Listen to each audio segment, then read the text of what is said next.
اور بہت ساری تفصیلات ہیں. یہ سلام کی بات آئی تو اس کے ساتھ ایک بات عرض کروں گا.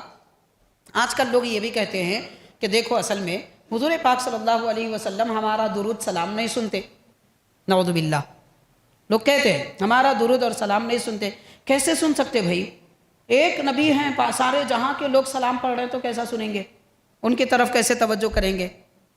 ہوتا کیا ہے دراصل حاضرین کہ ایک آدمی اندھا ہے تو وہ سارے جہاں کو اندھا سمجھتا ہے، اور ایک آدمی 2 کلومیٹر نہیں چل سکتا، وہ ہر ایک کو سمجھتا ہے نہیں بھائی کوئی بھی نہیں چل سکتے.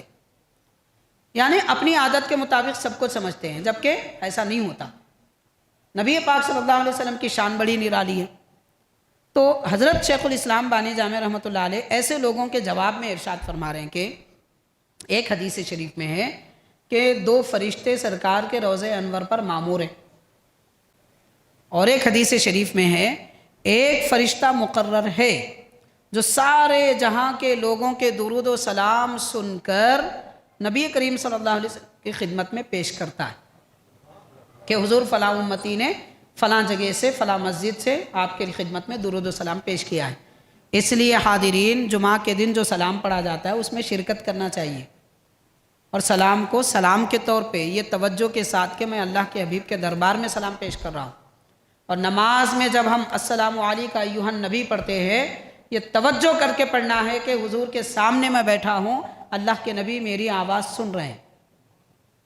اس توجہ کے ساتھ میں سلام پیش کرنا ہے، تبھی وہ سلام واقعتاً وہ نماز ہماری معراج ہوگی. اب غفلت میں ہے، کہیں دماغ ہے اور کہیں زبان ہے تو کوئی فائدہ نہیں ہے.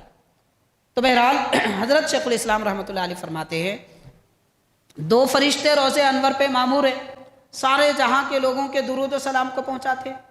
ایک فرشتہ پوری دنیا میں مقرر ہے، سارے جہاں کے لوگوں کے درود و سلام کو پہنچاتا ہے. آپ جب فرشتے کے سننے کو مانتے ہیں، ایک فرشتہ 2 فرشتے سارے لوگوں کے درود ایک ہی وقت سنتے ہیں، تو پھر جس نبی کی خدمت میں درود و سلام پیش کر رہے ہیں وہ نبی سننے کو نہیں مانیں گے؟ وہ فرشتے تو خادم ہیں، خادم کے اختیار کو مانتے ہیں مگر مختار کے اختیار کا انکار کرتے ہیں. یہ کیسے امتی؟ فرشتے کے بارے میں ماننے کو تیار ہیں کہ ہاں بھائی فرشتہ سنتا، حضور کی خدمت میں پیش کرتا، مگر یہ ماننے کو تیار نہیں ہے جس نبی کی خدمت میں درود پیش ہو رہا ہے نعوذ باللہ وہ نہیں سنتے کہہ رہے. کتنا ذہن کتنا کمتر ہے، آپ یہ غور کریں. عقل، اس لیے کہتے ہیں خدا جب دین لیتا ہے تو عقلیں چھین لیتا ہے. دین ہے تو عقل ہے، دین نہیں ہے تو عقل بھی نہیں ہے. دین نہیں رہتا عقل چلے جاتی، اس لیے اوٹ پڑانگ کی باتیں ہوتی ہیں. فرشتے سنتے ہیں یہ ماننے کو تیار ہے، مگر اللہ کے نبی سرور دو جہاں صلی اللہ علیہ وسلم جن کے خاتم فرشتوں کے سردار جبریل ہیں، تو وہ فرشتوں کے سردار جبریل بھی حضور کے خادم ہیں، اس نبی کے سننے کا انکار، مگر فرشتوں کے سننے کو مانتے ہیں. یہ بڑے تعجب کی بات ہے. اب کوئی کہہ سکتا ہے نہیں بھائی فرشتے سنتے ہیں یہ حدیث میں ہے نا اس لیے مانتے ہیں، سوال ہو سکتا ہے. تو اس کا جواب بھی حضرت شیخ الاسلام نے دیا ہے.